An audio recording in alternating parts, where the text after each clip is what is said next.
Hello everyone, welcome back to my channel. ఈ వీడియోలో నోట్లో పెట్టగానే కరిగిపోయే బేసన్ లడ్డు రెసిపీ మీతో షేర్ చేయబోతున్నా. ఫస్ట్ టైం చేసే వాళ్ళు కూడా చాలా ఈజీగా చేసేస్తారు. చాలా సింపుల్ ప్రాసెస్. నార్మల్గా శనగపిండి లడ్డు అంటే బూందీ చేసి లడ్డు చేస్తారు కదా, అలా కాకుండా ఇలా సింపుల్ ప్రాసెస్లో అయితే చేసి మీ అందరికీ చూపించబోతున్నాను. ఈ లడ్డు కోసం పాకం పట్టాల్సిన అవసరం కూడా లేదండి. చాలా తక్కువ ఇంగ్రీడియంట్స్తో తక్కువ టైంలో ప్రిపేర్ చేసేసుకోవచ్చు. ఇంకెందుకు ఆలస్యం, ఈ బేసన్ లడ్డు రెసిపీ ఎలా చేయాలో చూసేద్దాం. ఫస్ట్ ఒక మిక్సర్ జార్ తీసుకొని 1 గ్లాస్ షుగర్ వేసుకొని పౌడర్ చేసుకోవాలి.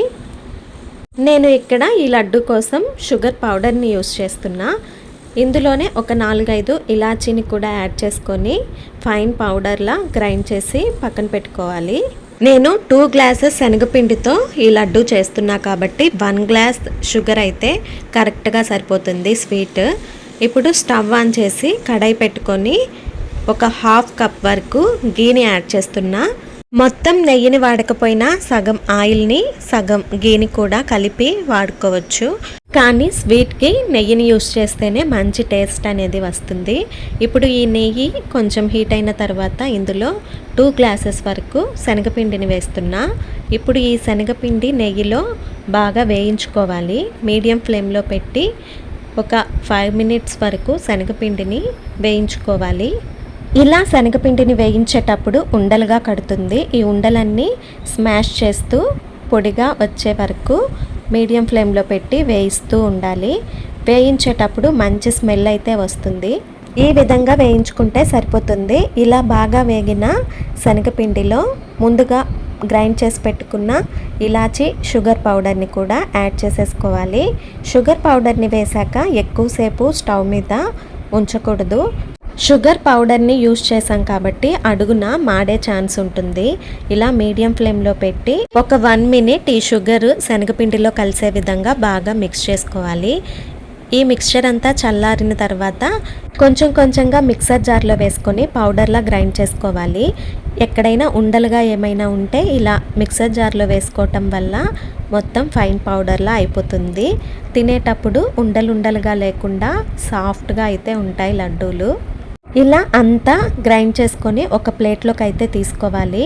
ఇప్పుడు ఇది గోరువెచ్చగా ఉండేటప్పుడే లడ్డూలు చేసుకోవాలి. మరి కూల్ అయిన తర్వాత లడ్డూలు చేయటం కొంచెం కష్టంగా ఉంటుంది. ఇలా గోరువెచ్చగా ఉన్న ఈ శనగపిండి మిక్చర్లో నెయ్యిని వేసుకొని లడ్డూలు చుట్టుకోవాలి. నెయ్యిని వేసుకుంటే లడ్డు టేస్ట్ అనేది చాలా బాగుంటాయి. కాబట్టి కొంచెం కొంచెంగా ఇలా నెయ్యి వేసుకుంటూ మొత్తం పిండికి నెయ్యి పట్టే విధంగా ఒకసారి మిక్స్ చేసుకోవాలి. నెయ్యి ఎంత ఎక్కువగా వేసుకుంటే స్వీట్ టేస్ట్ అనేది అంత బాగుంటుందండి. ఈ పండక్కి ఇలా మీ ఇంట్లో కూడా ట్రై చేయండి. డెఫినెట్గా మీ అందరికీ నచ్చుతుంది. ఇలా కొంచెం కొంచెంగా చేతికి నెయ్యిని అప్లై చేసుకుంటూ బాల్స్ని చేసుకోవాలి. ముందు కొంచెం మిక్చర్ని తీసుకొని గట్టిగా ప్రెస్ చేసుకోవాలి. ఇలా గట్టిగా ప్రెస్ చేయటం వల్ల లడ్డు అనేది విడిపోకుండా ఉంటుంది. వీడియోలో నేను చూపిస్తున్న విధంగా చేసుకుంటే సరిపోతుంది. లడ్డూలు చేసేటప్పుడు చేతికి నెయ్యిని అప్లై చేసుకోవటం వల్ల చేతికి అతుక్కోకుండా నీట్గా అయితే వస్తాయి. చూసారా ఎంత సాఫ్ట్గా నీట్గా వచ్చాయి బాల్స్. ఇదే విధంగా ప్రాసెస్ని కంటిన్యూ చేస్తూ లడ్డూలన్నీ చేసేసుకుంటే సరిపోతుంది. నార్మల్ బూందీ లడ్డు కంటే ఈ లడ్డూని చాలా క్విక్గా చేసేసుకోవచ్చు. అలాగే టేస్ట్ కూడా చాలా డిఫరెంట్గా బాగుంటాయి. ఫైనల్గా ఇలా లడ్డూలన్నీ చుట్టుకున్న తర్వాత నేను గ్రేట్ చేసి పెట్టుకున్న జీడిపప్పు ఇంకా బాదం పప్పును ఇలా లడ్డూల పైన అయితే డెకరేట్ చేస్తున్నాను. చూసారా, చాలా సింపుల్గా అయిపోయే ఈ శనగపిండి లడ్డు మీరు కూడా ట్రై చేసి మీ ఇంట్లో ఎలా వచ్చిందో కామెంట్ చేయండి. వీడియో నచ్చితే లైక్ చేసి ఛానల్ని ఫాలో చేయండి. మరిన్ని ఇంట్రెస్టింగ్ వీడియోస్ కోసం నా ఛానల్ని ఫాలో అవ్వండి. Thanks for watching. నెక్స్ట్ వీడియోతో మళ్ళీ కలుద్దాం. అప్పటి వరకు బాయ్ బాయ్.